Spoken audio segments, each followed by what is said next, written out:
उत्तर प्रदेश में सियासत कुछ अलग ही तरह से चल रही है। बीजेपी के कई नेताओं ने समाजवादी पार्टी का हाथ थाम लिया, तो वहीं भीम आर्मी और आजाद समाज पार्टी के प्रमुख चंद्रशेखर आजाद ने अखिलेश यादव पर निशाना साधते हुए कहा कि अब हमारा और सपा का कोई गठबंधन नहीं होगा, क्योंकि अखिलेश यादव को दलित वोट तो चाहिए लेकिन दलित लीडर नहीं चाहिए। इसलिए हम सपा और अखिलेश से कोई गठबंधन नहीं चाहते।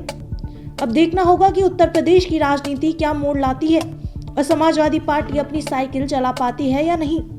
एक बार आप भी सुनिए आजाद के इस बयान को।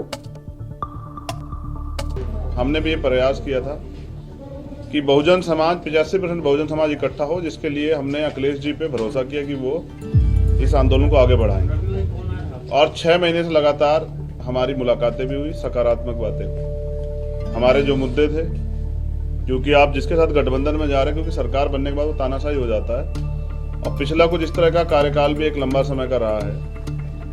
तो जो मुद्दे थे, जैसे प्रमोशन रिजर्वेशन का मामला, सामाजिक न्याय का मामला, बैकलॉग का मामला, सब पे बात हुई। मुस्लिम साथियों को भी उन्होंने 18-19% आरक्षण देने की बात की थी। सब चीजें बात होने के बावजूद मैं समझता हूं कि सब चीजें, क्योंकि घोषणा करना और उन पे खड़े रहना, मुझे जवाब देना है समाज को। 2 अप्रैल के मुकदमे सरकार ने लगाए, इस सरकार को रोकने का हमने तमाम तरह से प्रयास किया, और इसलिए से 2 दिन से मैं यहाँ हूँ। 1 महीना 10 दिन से हमारी बातचीत चली और अंत तक पहुंची, क्योंकि पिछले 9 साल से लगातार हम बहुजन समाज के लोगों को इकट्ठा करने का काम कर रहे हैं। बड़ी मुश्किल से हम अपने लोगों के अंदर रीढ़ की हड्डी पैदा कर पाए। उनका विश्वास टूट गया था कि भाई वो आगे नहीं बढ़ पाएंगे, क्योंकि जब हमारे आंदोलन की विचारधारा बदली, जो पिछला आंदोलन था, तो तकलीफ हुई। अच्छा, इस विषय में ये भी याद दिला दूं कि आज बहन जी का जन्मदिन है, तो माननीय बहन जी को भी जो है जन्मदिन की हार्दिक बधाई। वो दीर्घायु हो, स्वस्थ रहें, और उनके लंबी उम्र की मैं कामना करता हूं तथागत बुद्ध से।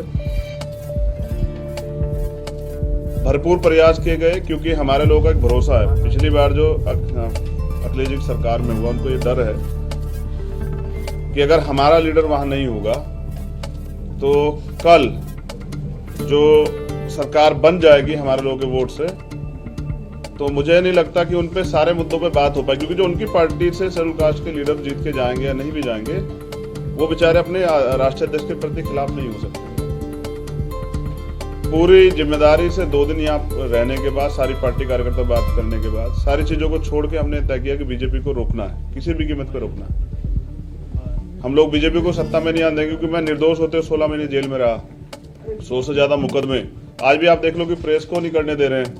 मुख्यमंत्री खुद प्रेस करते हैं, प्रधानमंत्री मास्क उतार के घूमते हैं सारे में। तो बीजेपी ने जो 69,000 शिक्षक भर्ती घोटाले के, इन सबको रोकने के लिए हमने एक कदम बढ़ाया।